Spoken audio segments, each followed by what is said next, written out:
alamin. Alhamdulillahilladzi hadana li hadza wa ma kunna linahtadiya laula an hadana Allah. Laqad ja'akum rabbuna bil haqq wa nudu an taqumu jannatu bismillah Muhammadun kamalud. Asyhadu an la ilaha illallah wa asyhadu anna Rasulullah sallallahu alaihi wasallam. Pertama dan utama adalah kita panjatkan puji syukur kepada Allah Subhanahu wa taala yang mana telah memberikan rahmat-Nya bagi kita semua sehingga kita pada kesempatan kali ini masih diberikan kesempatan untuk bisa berkumpul pada siang hari ini. Salawat dan salam semoga senantiasa dilimpah curahkan kepada junjungan kita Habibana Nabi Muhammad sallallahu alaihi wasallam, kepada keluarganya, para sahabatnya, dan semoga syafaatnya sampai kepada kita selaku umatnya yang taat akan ajarannya di dalam lahir. Amin ya Allah ya rabbal alamin. Yang terhormat Bapak Kepala Sekolah yang pada kesempatan kali ini diwakili oleh Bapak Ustaz Henry Wahyudi. Kemudian yang terhormat Bapak Ibu Guru serta staf SMKN 1 Lebon Kulon Kabupaten Sugeng yang tercinta ini. Saya ucapkan terima kasih yang sebesar-besarnya kepada Bapak Ibu yang sudah berkenan dalam kegiatan yang sudah berkenan menghadiri kegiatan desimulasi yang kebetulan saya selenggarakan.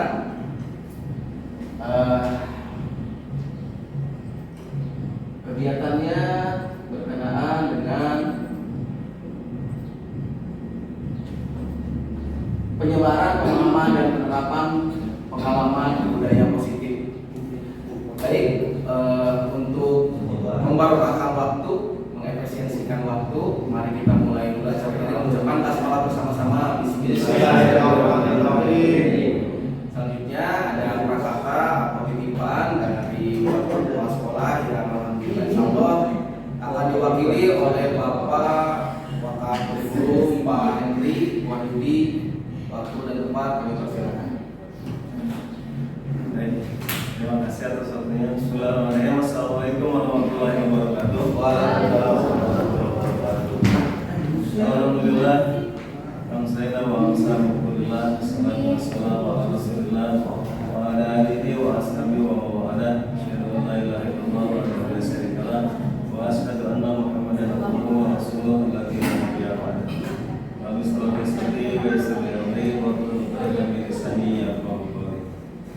Selamat siang Bapak Ibu Guru SMK Negeri 1 Kulon. Siang. Yang terhormat Bapak Angga Nugraha Nurul Iman yang telah melaksanakan atau menyelenggarakan kegiatan aksi nyata pada kesempatan siang hari ini. Saya pada kesempatan kali ini mewakili dari Kepala Sekolah SMK Negeri 1 Kulon karena beliau tidak sempat hadir pada hari ini dikarenakan ada dinas luar harus melaksanakan kegiatan di Surabaya sampai dengan tanggal 27 kurang lebih. Oleh karena itu mungkin untuk mengisi prakata pada kesempatan kali ini, yang pertama yang ingin kami sampaikan adalah ucapan terima kasih kepada yang paling utama adalah rekan-rekan guru dan tenaga pendidik SMK Negeri 1 Kulon yang telah hadir dan menyempatkan waktunya untuk ikut pada acara atau kegiatan yang diselenggarakan oleh Bapak Angga Nugraha. Kegiatan aksi nyata ya Pak, aksi nyata penyebaran budaya positif di SMK Negeri 1 Kulon. Yang kedua adalah permohonan maaf apabila dalam kita memberikan mengikuti kegiatan ini mungkin tidak semuanya bisa hadir dikarenakan rekan-rekan guru yang lain juga ada kesibukan yang tidak dapat ditinggalkan. Dan yang terakhir yang bisa kami sampaikan adalah semoga acara atau kegiatan penyebaran budaya positif ini berdampak baik dan tentu juga berdampak positif bagi SMK Negeri 1 Kulon ke depannya, terutama mungkin dari segi peningkatan mutu dan nantinya mudah-mudahan juga bisa meningkatkan taraf pendidikan SMK Negeri 1 Kulon dan menjadi juga bagi rekan-rekan guru yang lain untuk terus maju dan berkembang dengan cara mengikuti kegiatan-kegiatan yang positif, mengikuti seminar, pelatihan, dan juga seperti halnya juga guru penggerak ini.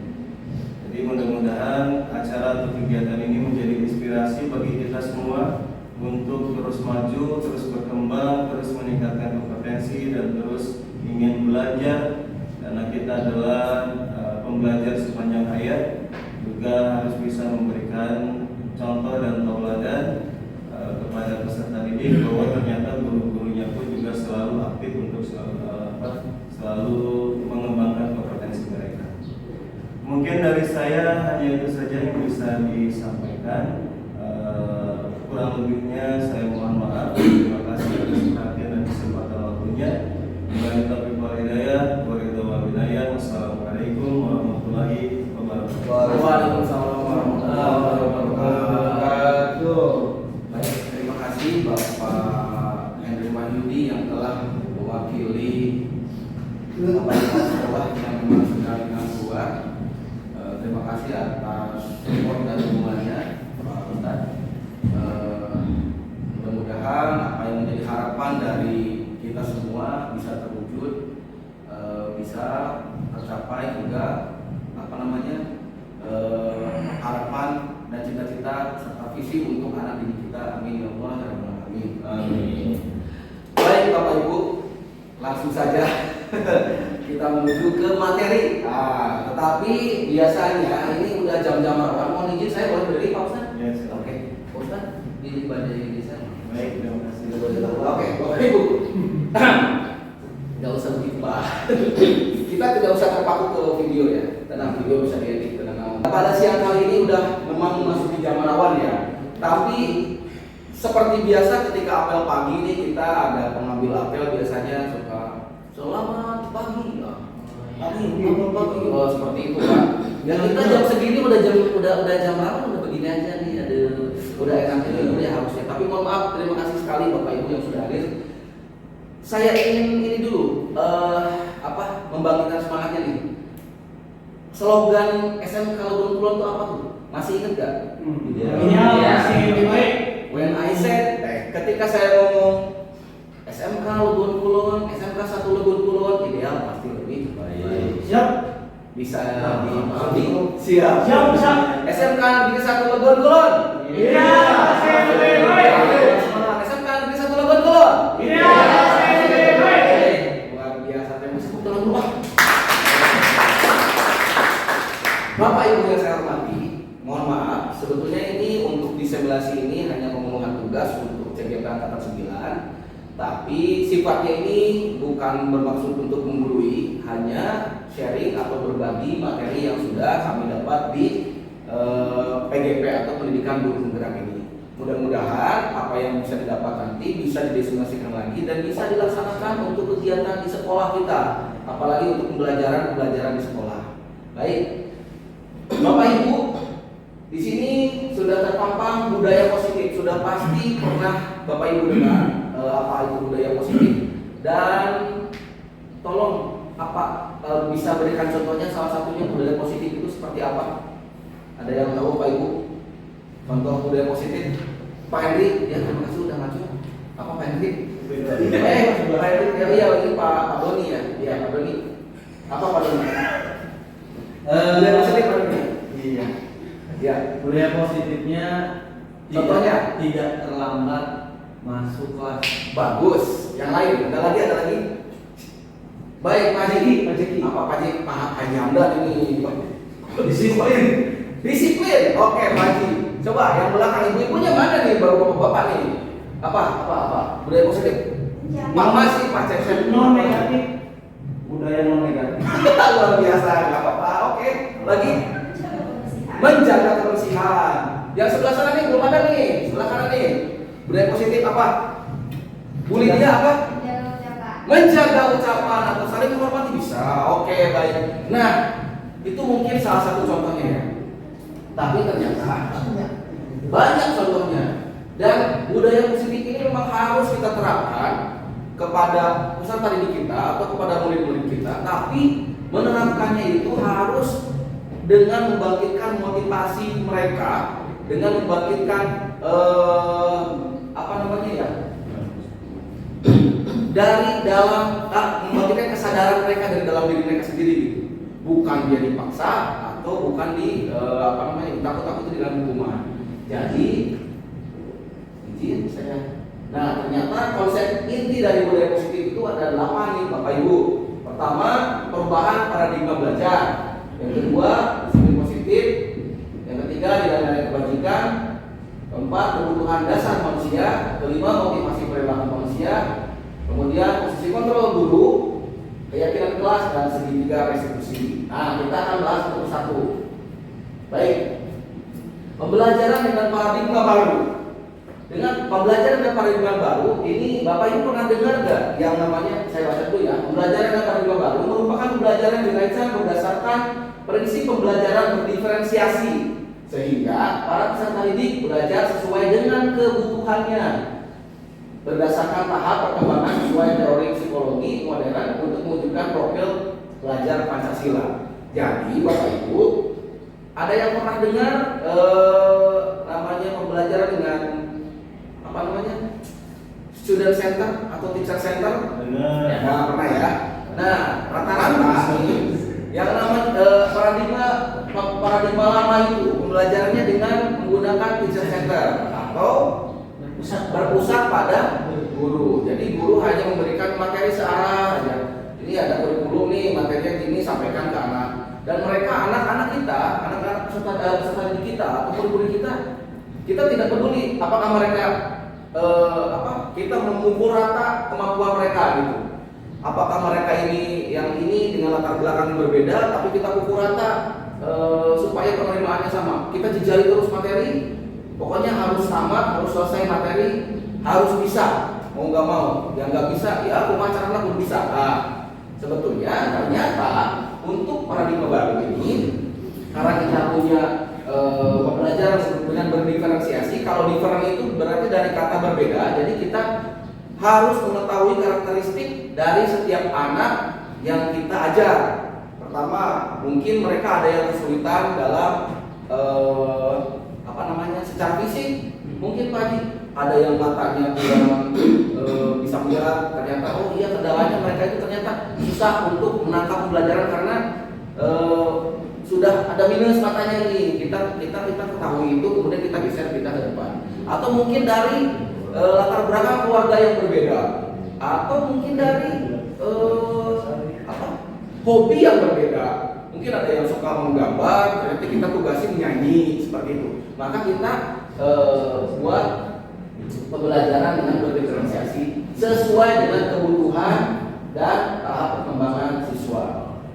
Baik, tujuannya adalah satu, untuk mewujudkan profil pelajar Pancasila ini. Profil pelajar Pancasila pertama beriman bertakwa kepada Tuhan Yang Maha Esa, jelas. Kedua, berkebinekaan global, bergotong royong, kreatif, bernalar kritis dan mandiri. Itu nama Anda ya, luar biasa. Ya, terima kasih. Ya, lanjut. Nah, di paradigma lama ini ternyata pada dasarnya kita ada 4 ilusi yang perlu diketahui. Pertama adalah adanya ilusi guru mengontrol murid. Jadi di paradigma lama tuh guru itu selalu mengontrol murid. Padahal pada dasarnya kita tidak dapat memaksa murid untuk berbuat sesuatu. Jikalau murid tersebut memilih untuk tidak melakukannya, walaupun tampaknya kita sedang mengontrol perilaku murid tersebut, hal ini karena murid tersebut sedang mengizinkan dirinya dikontrol. Jadi tidak ada seorang pun yang bisa mengontrol seseorang. Gitu. Ya. Jadi itu yang kedua, ilusi bahwa semua penguatan positif, efektif dan bermanfaat. Nah, ini penguatan positif atau bujukan adalah bentuk kontrol. Segala usaha untuk mempengaruhi murid agar mengulang suatu perilaku itu adalah usaha untuk mengontrol murid tersebut. Jadi ketika kita kasih sugesti, kita bujuk anak-anak didik kita untuk melakukan satu hal, itu kalau si peserta didik tersebut tetap merasa tidak ada kesadaran dalam dirinya, mereka akan di luar kontrol ketika tidak ada kita. Seperti itu. Jadi tidak ada yang bisa mengontrol seorang. Lanjut. Ada lagi, ilusi bahwa kritik dan membuat orang merasa bersalah dapat menguatkan karakter. Nah, ini nih. Ketika kita menggunakan kritik dan rasa bersalah untuk mengontrol murid menuju pada identitas yang gagal, mereka belajar untuk merasa buruk tentang diri mereka. Jadi mereka terus merasa bersalah, kemudian iyalah. Pada saat itu mungkin dalam waktu pendek mereka akan melakukan itu gitu. Tapi ternyata dalam jangka panjang mereka mungkin akan melakukan hal yang sebaliknya dari apa yang kita suruh. Kemudian ilusi bahwa orang dewasa memiliki hak untuk memaksa. Nah, ini apa lagi nih? Banyak orang dewasa yang percaya bahwa mereka memiliki tanggung jawab untuk membuat murid-murid berbuat hal-hal tertentu. Nah, ini rata-rata gini, baik dari orang tua ke anak, dari guru ke murid, karena kita udah merasa dewasa, udah merasa banyak makan asam garam, sehingga kita mudah bahwa ini kita tahu ini tuh yang terbaik loh buat kamu gitu. Kita sajikan ini loh yang terbaik buat kamu gitu. Padahal mereka pun mungkin memiliki sense untuk memilih atau memfilter, oh iya ini ternyata baik. Kita hanya menyodorkan, tidak untuk memaksakan. Seperti itu, kita hanya menyarankan, tidak untuk memaksakan. Nah, ini 4 ilusi tadi ya. Kemudian kita ada stimulus respon dan teori kontrol. Ini yang harus ini yang sifatnya berlawanan. Yang ternyata di paradigma lama di stimulus respon realitas dan kebutuhan kita sama. Pernyataannya seperti ini. Tapi ternyata di teori kontrol realitas dan kebutuhan individu itu berbeda-beda. Betul. Semua orang yang kedua, semua orang melihat hal yang sama. Tetapi ternyata di teori kontrol setiap orang memiliki gambaran yang berbeda atau punya perspektif yang berbeda. Lanjut. Yang ketiga, kita mencoba mengubah orang agar berpandangan sama dengan kita. Padahal di teori kontrol kita berusaha memahami pandangan orang lain tentang dunia. Nah, harusnya seperti itu.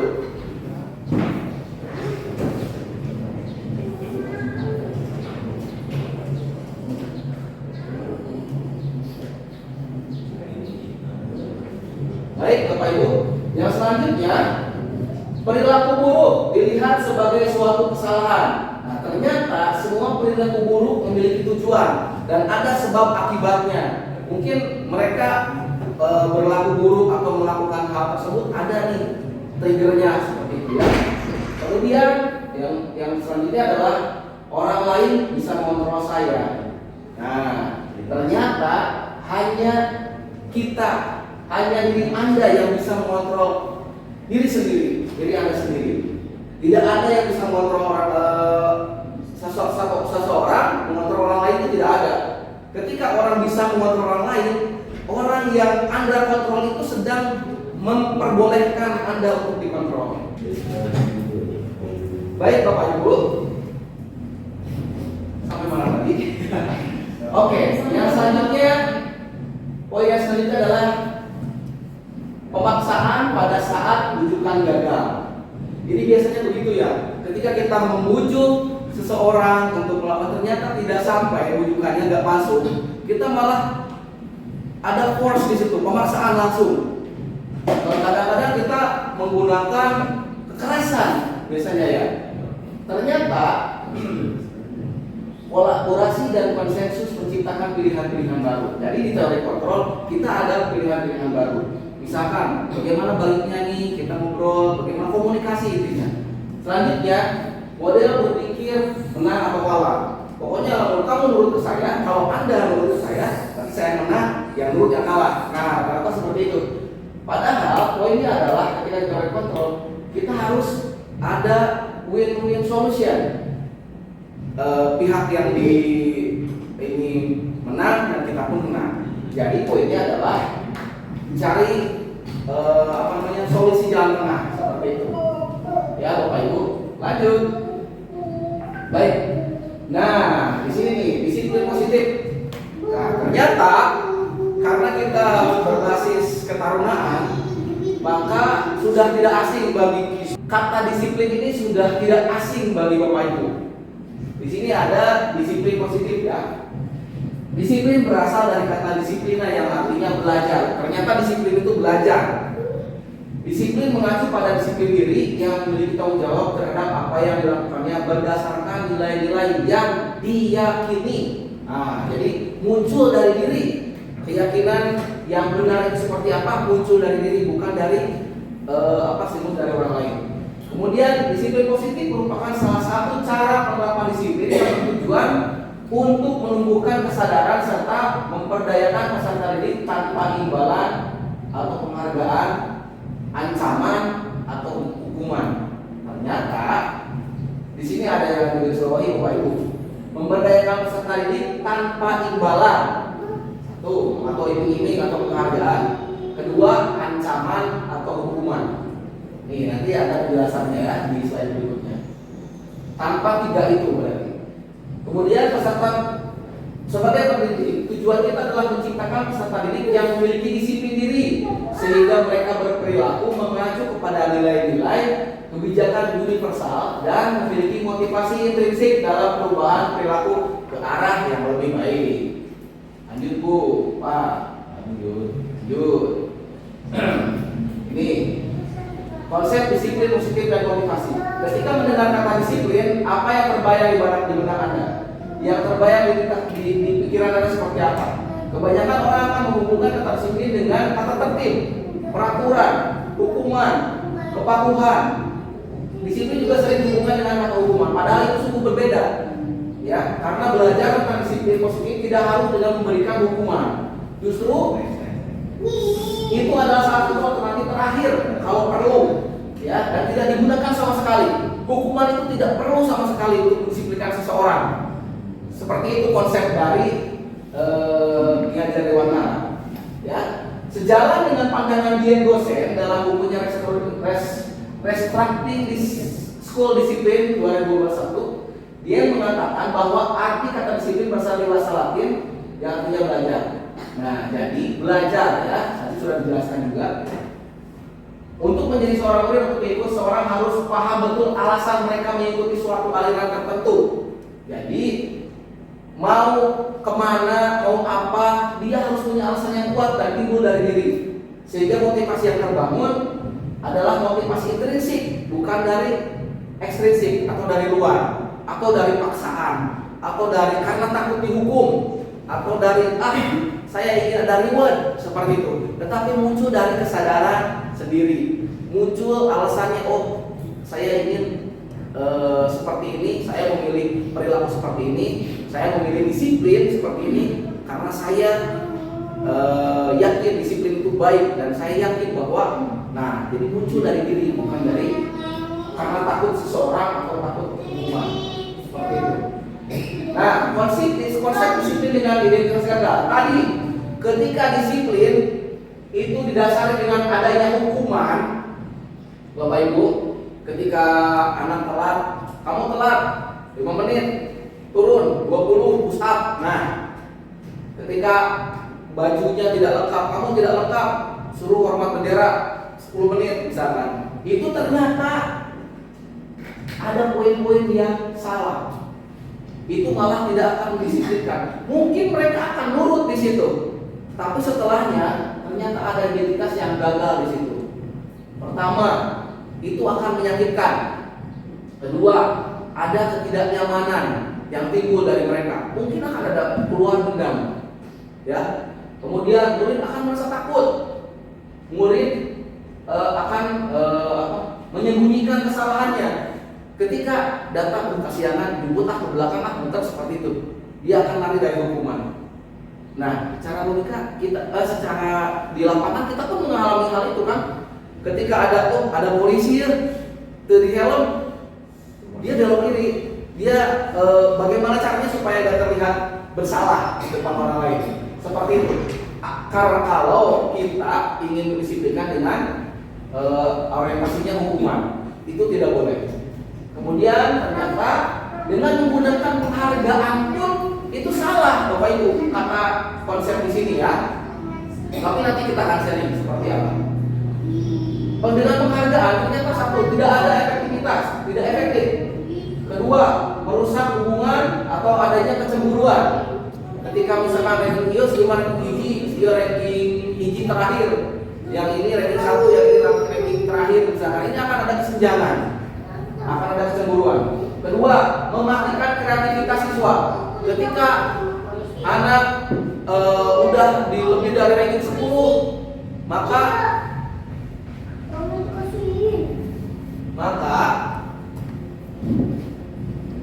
mereka akan putus asa dan malas untuk mengejar ketertinggalan ketika ada rankingan atau ada penghargaan reward ya. Kemudian ini menghubung dengan sistem ranking. Nah, tadi seperti tadi. Yang selanjutnya merampas hak menghargai diri. Nah, ini nih. Jadi karena saya mah jelek, nilainya jelek, jadi ya udahlah. Nah, mereka merasa di underestimate, merasa merendahkan diri jadinya. Gitu seperti itu. Padahal mungkin mereka ke depan yang rankingnya berapa itu malah menjadi seorang yang bisa lebih sukses gitu. Seringnya seperti itu malah ya. Betul Bapak Ibu? Kemudian adanya konsekuensi. Penguatan jangka pendek, perlu materi berlanjutkan, stimulus respon, kemudian murid menghormati peraturan, kehilangan waktu untuk memenuhi kesalahan. Nah, ini nih.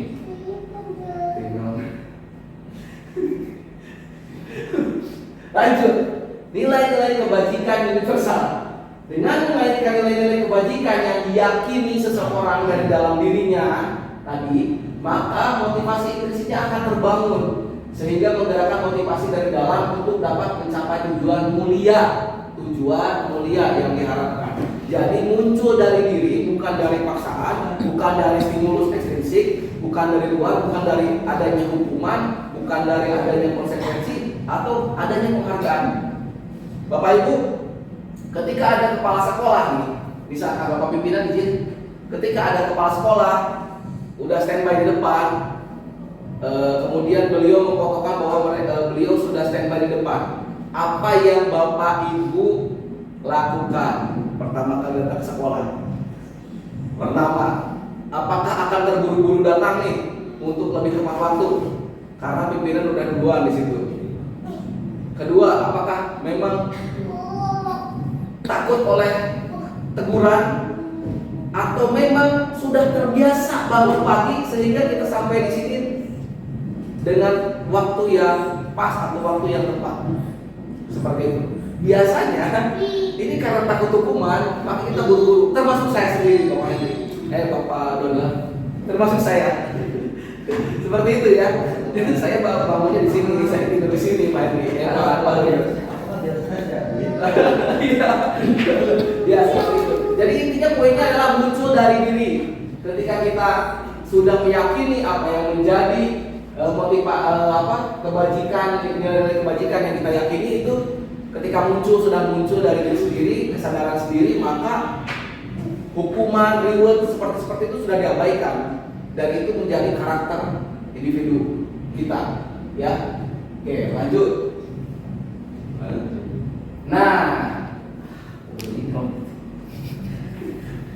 Bapak Ibu, ternyata dalam mengambil tindakan, dalam melakukan sesuatu hal, baik itu hal yang negatif atau yang positif, ternyata kebutuhan dasar manusia itulah yang menjadi trigger seseorang melakukan sesuatu.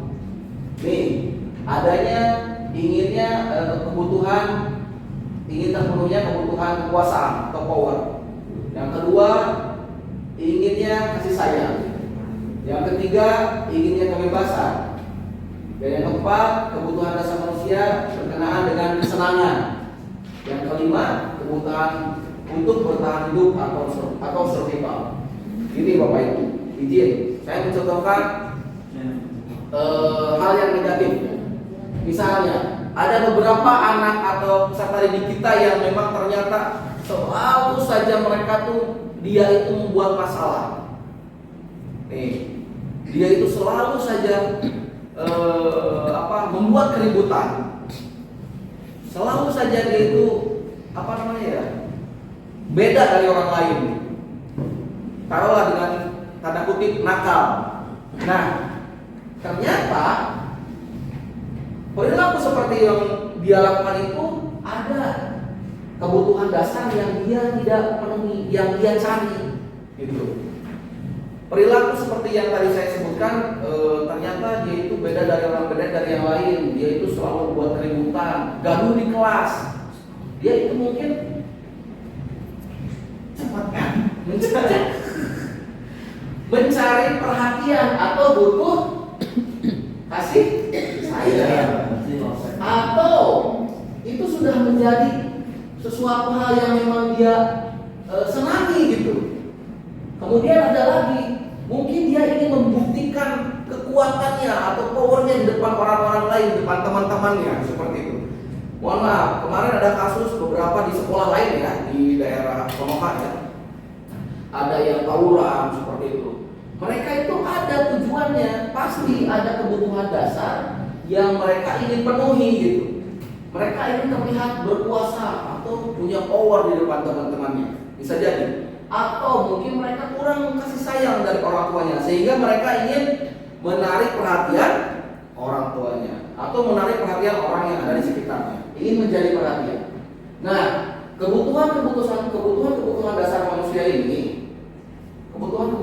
manusia ini, inilah yang harus terpenuhi Bapak Ibu untuk peserta didik kita. Gitu. Apabila ada yang memang tidak terpenuhi, kita alihkan ke hal-hal yang positif. Lanjut. Nah,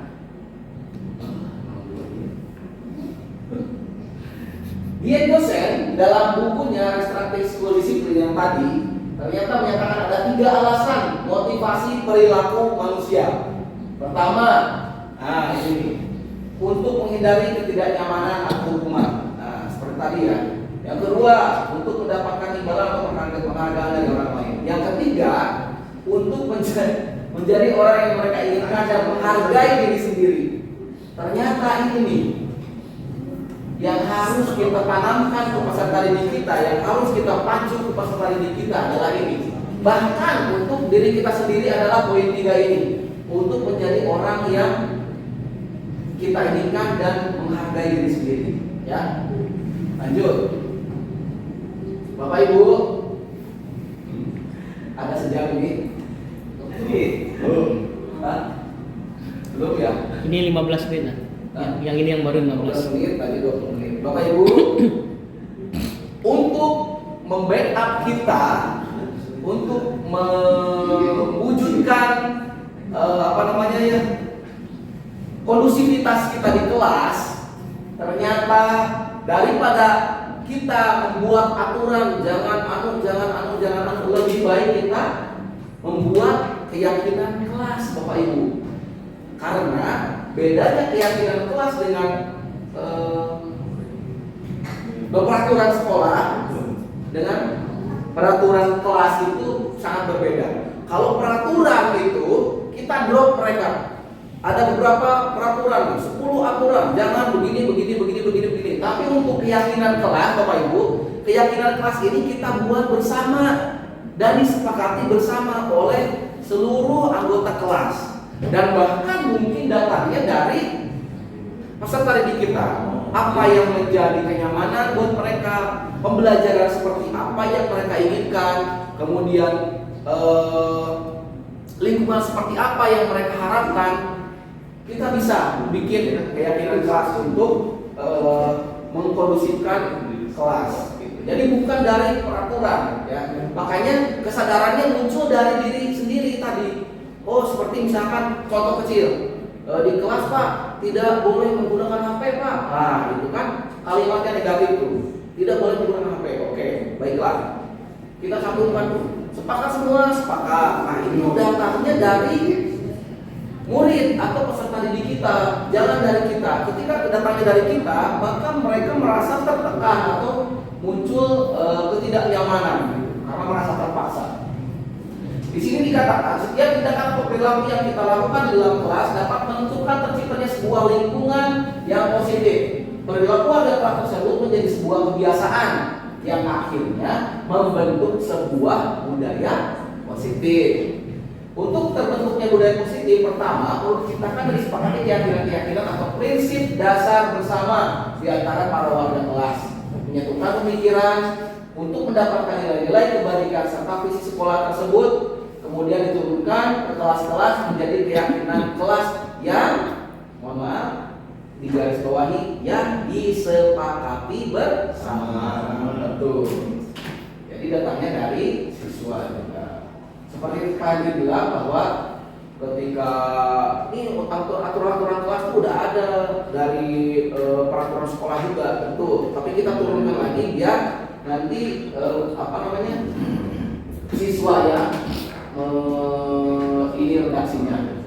Kemudian pembentukan keyakinan kelas. Bapak Ibu bisa lihat poin pertama. Keyakinan kelas bersifat abstrak daripada peraturan yang lebih rinci dan konkret. Kalau peraturan itu lebih rinci dan konkret jelas ya. Tapi kalau keyakinan kelas itu bersifat abstrak. Kemudian kedua, keyakinan kelas berupa pernyataan-pernyataan universal.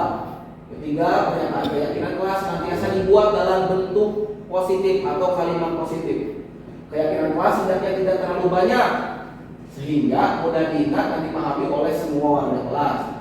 Kemudian nomor 5, keyakinan kelas sebaiknya sesuatu yang dapat diterapkan di lingkungan tersebut. Ya. Yang ketujuh, yang keenam, semua warga kelas hendaknya ikut berkontribusi dalam membuat keyakinan kelas lewat kegiatan curah pendapat, sharing. Kemudian yang terakhir, bersedia meninjau kembali keyakinan kelas dari waktu ke waktu. Di sini poin terakhir adalah kewajiban bersama untuk terus diingatkan kembali apa yang menjadi keyakinan kelas sehingga muncullah kebiasaan atau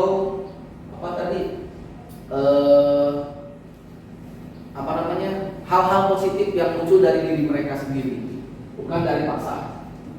Lanjut. Nah, poin terakhir adalah restitusi. Apa itu restitusi, Bapak Ibu? Pernah mendengar restitusi? Pernah mendengar? Belum? Oke, Pak Henry, apa Pak Henry? Restitusi apa Pak Henry? Restitusi cita-cita dan harapan. Cita-cita. Betul, bisa jadi. Oke. Pak Henry. Ini restitusi adalah proses menciptakan kondisi bagi murid untuk memperbaiki kesalahan mereka sehingga mereka bisa kembali ke kelompok mereka dengan karakter yang lebih kuat. Ini dari dosen ya.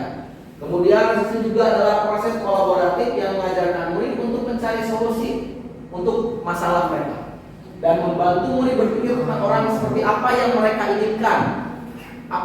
inginkan, seperti apa, dan membantu murid berpikir tentang orang seperti apa dan bagaimana mereka harus memperlakukan orang lain, seperti itu. Jadi langkah-langkahnya seperti ini. Konsep disiplin pendekatan restitusi. Nah, ini ciri restitusi. Ciri-ciri restitusi. 1. Bukan menebus kesalahan, namun belajar dari kesalahan. Kemudian yang kedua, memperbaiki hubungan. Jadi tidak ada yang namanya under pressure, semuanya tertekan, tidak ada. Tapi kita berkomunikasi dari hati ke hati untuk mencari solusi. Kemudian ada tawaran, bukan paksaan. Nah, berarti ini tetap mengacu ke komunikasi ya. Yang ketiga, keempat, menuntun untuk melihat ke dalam diri. Yang kelima, mencari kebutuhan dasar apa yang melandasi tindakan. Nah, sudah tadi dibahas ya. Kenapa Anda berbuat seperti ini? Kita cari kebutuhan dasar yang tidak terpenuhinya. Kemudian fokus pada karakter, bukan pada tindakan. Yang terakhir adalah menguatkan dan fokus pada solusi. Seperti itu. Ayo kita lanjut. Nah, ini nih perbedaan perlakuan ya. Hukuman dan restitusi itu berbeda, konsekuensi sama restitusi itu berbeda. Pertama, kalau hukuman ini ada nih, guru contohnya. Guru menghukum siswa tersebut hormat bendera selama 10 menit, semapta, terus kemudian menulis di papan tulis sebanyak yang berapa kalimat itulah terkait gitu ya biasanya ya, itu hukuman. Guru marah dan kemudian poinnya adalah murid menjadi takut setelah guru marah. Lanjut, konsekuensi. Guru memberikan konsekuensi mengerjakan tugas saat istirahat atau dikerjakan lebih banyak 3 kali lipat nih, karena kamu sudah begini, kamu telat mengumpulkan tugas, maka kita akan memberikan kamu tugas lebih banyak. Nah, itu konsekuensi wayang. Nggak bisa sebetulnya. Guru tegas dan siswa mematuhi peraturan. Nah, ternyata dari restitusi guru itu poinnya harus menanyakan keyakinan kelas yang tadi dibuat oleh mereka, yang muncul dari dirinya sendiri, dan membantu siswa menyelesaikan masalahnya. Guru terbuka dan siswa menghormati dirinya beserta orang lain. Seperti itu. Jadi poinnya adalah ditanya baik-baik apa yang melandasi alasan dia untuk berbuat seperti itu, dan kemudian apa yang bisa kamu lakukan untuk memperbaiki kesalahan kamu. Ditawarkan seperti itu, dan itu munculnya dari diri, ya. Kemudian ini ada 5 nih nilai-nilai sedikit dari restitusi. Pertama, ini posisi kontrol ya. Ini posisi kontrol ya. Pertama, sebagai penghukum. Kedua, membuat merasa bersalah. Ketiga, sebagai teman. Keempat, sebagai pemantau. 5, sebagai manajer. Nih, rata-rata Bapak Ibu, biasanya posisi kontrol kita ada di posisi mana? 1. Poin 1. 2 sebagai apa? Membuat merasa bersalah. Pak Ustadz bikin galau ya, Pak Ustadz. Saya tidak poin. Gimana Pak Hendri? Sudah Pak Doni sudah di posisi mana nih Pak Hendri? Apakah ke si anak itu sudah berlaku sebagai teman atau sebagai manajer mungkin? Ya mungkin karena dikasih umuran jadi sebagai teman. Oh iya, ada anak saya. Oh iya, terima kasih. Kok gitu? Semua ini untuk ke siswa ya. Ini untuk ke siswa ya. Ke siswa nggak ada untuk saya. Ini untuk ke siswa. Pak Henry ada di posisi kontrol seperti apa untuk siswa? Hanya orang lain yang bisa menilai saya. Oh gitu. Ya, Ya, Pak Henry harus melihat ke dalam diri Pak Henry sendiri. Iya, ngenteng. Ya, seperti itu ya. Poinnya adalah ternyata 1 sampai 4 itu ternyata kurang pas katanya. Yang poin yang paling baik adalah sebagai manajer. Kita lihat di sini. Ini ada nih posisi kontrol restitusi. Kasusnya siswa tidak memakai sepatu saat upacara bendera. Menyekeri sepatunya atau sepatunya berbeda. Sebagai penghukum ada nih posisi kontrol sebagai penghukum. Bahasanya seperti ini. Patuhi aturan sekolah, lalu berdiri di depan barisan. Wah, seperti itu ya. Ini agak tinggi nadanya, Dede. Kemudian adalah membuat rasa bersalah.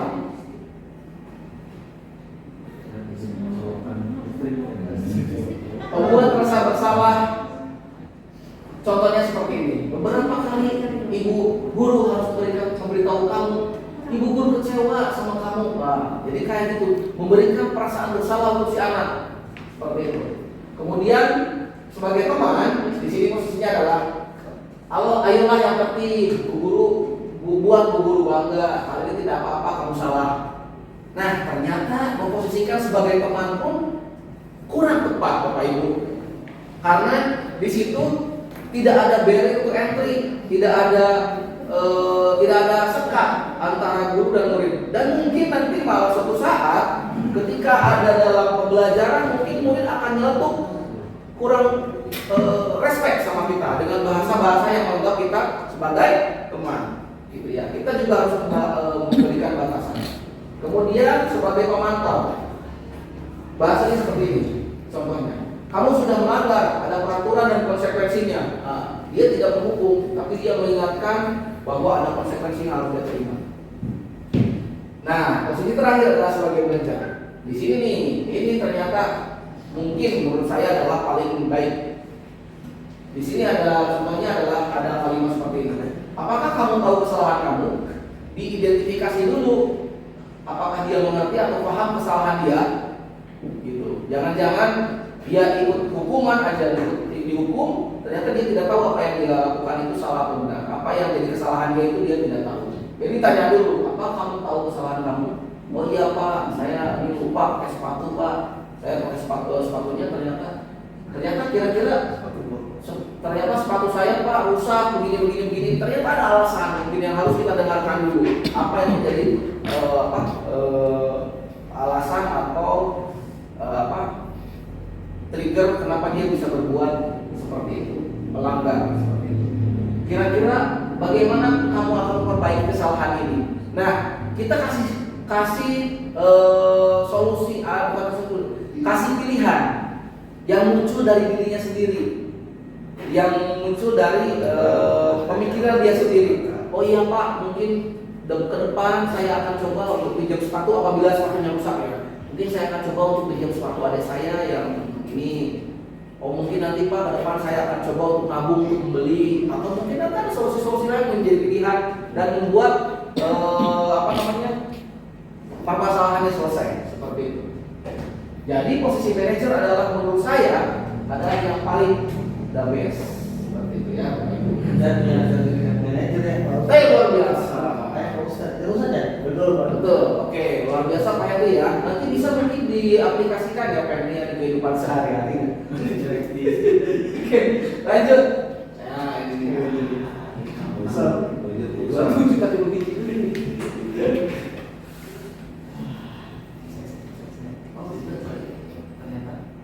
Oke, Bapak Ibu, di segitiga restitusi ternyata ada poin menstabilkan identitas. Ini yang pertama kali dilakukan. Pertama, kita menstabilkan dulu identitas si anak atau murid kita. Kata kalimatnya adalah, contohnya adalah seperti ini: berbuat salah itu tidak apa-apa. Nah, menggugah dulu hati dia gitu. Ya nggak apa-apa, berbuat salah nggak apa-apa, tapi nanti jangan diulangi ya, seperti itu. Kemudian tidak ada manusia yang sempurna. Nah ini kalimat-kalimatnya menyejukkan gitu ya. Tidak ada yang sempurna, semuanya pasti pernah berbuat salah. Begitupun saya. Nah kayak seperti itu ya, ngobrol dengan siswa yang bermasalah seperti itu. Kemudian saya juga pernah melakukan hal seperti itu. Nah, kita bisa menyelesaikan masalah ini. Saya percaya kita bisa menyelesaikan masalah ini. Jadi memberikan stimulus yang positif buat si anak. Kemudian ada bahasa lain, Bapak Ibu, Bapak tidak tertarik mencari siapa yang salah. Saya tidak peduli siapa yang salah. Saya ingin mencari solusi dari permasalahan ini. Ayo kita bareng-bareng cari solusi. Nah, itu membuat si anak itu lebih nyaman mendengarkan apa yang kita utarakan. Nah, gitu ya. Kemudian lanjut. Yang kedua, validasi tindakan yang salah. Nah, begini ya kalimatnya, contoh kalimatnya. Padahal kamu bisa melakukan yang lebih buruk dari ini ya. Kamu bisa lebih marah. Contohnya bisa si A ini dijailin oleh si B. Ternyata si B itu marah terus membentak si A itu marah membentak si B. Nah, ketika ditanya, kenapa kamu membentak? Oh ternyata Pak dia menghina ini Pak, menghina fisik saya, kemudian menghina nilai saya buruk Pak, dihina sama si B ini. Iya padahal, kalau gitu iya, padahal kamu bisa lebih marahnya dari ini ya, kamu bisa lebih, untunglah kamu tidak memukul sampai memukul ya, cuma hanya menghardik. Nah itu memvalidasi ya contohnya. Kemudian ada yang selanjutnya, kata-kata selanjutnya adalah kamu pasti punya alasan mengapa melakukan hal ini. Nah seperti tadi tuh, kita cari tahu alasannya. Yang selanjutnya adalah kamu patut bangga pada diri kamu sendiri karena kamu telah melindungi sesuatu yang penting buat kamu. Nah mungkin harga dirinya yang dicederai atau apanya ya. Jadi dia coba melindungi itu. Kemudian selanjutnya kamu boleh mempertahankan sikap itu, tapi kamu harus menambahkan sikap yang baru yang lebih positif. Nah seperti itu ya. Lanjut. Yang ketiga, menanyakan keyakinan. Nah, yang seperti yang tadi sudah kita buat, bahwa keyakinan kelas muncul dari dirinya sendiri. Maka apa yang kita percaya sebagai keyakinan kelas atau keluarga, nah ini biar mereka tuh mengulas kembali apa yang sudah jadi kesepakatan yang mereka buat. Kemudian nilai-nilai umum apa yang kita sepakati. Apa bayangan kita tentang kelas yang ideal. Nah, ketika misalkan ada anak yang membuat keributan, ya kita tanya apa yang membuat kelas kita ideal. Bayangkan kelas kita yang ideal itu seperti apa? Ya Pak yang tenang ini. Iya. Kalau gitu kamu jangan ribut. Nah Jadi muncul dari dirinya sendiri. Kemudian kamu mau jadi orang seperti apa? Nah, seperti itu ya. Penting untuk menanyakan ke anak kehidupan seperti apa yang nantinya mereka inginkan.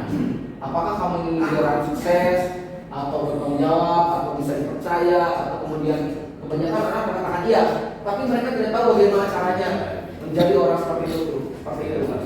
Guru dapat membantu dengan bertanya seperti apa mereka jika mereka menjadi orang seperti itu. Ketika anak sudah mendapat gambaran yang jelas tentang orang seperti apa yang mereka inginkan, guru dapat membantu anak untuk tetap fokus pada gambaran tersebut.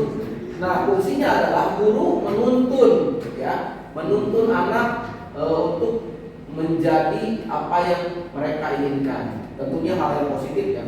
Sebetulnya tidak ada anak yang saya ingin menjadi penjahat Pak. Nggak ada yang seperti itu. Mereka itu pasti ke hal yang positif. Cuma mereka kurang tahu, kurang paham bagaimana cara meraih cita-cita mereka. Bagaimana modul 1.4. Demikian, terima kasih atas waktu dan terima kasih atas waktunya. Wabillahi taufiq wal hidayah. Wassalamualaikum warahmatullahi wabarakatuh. Waalaikumsalam.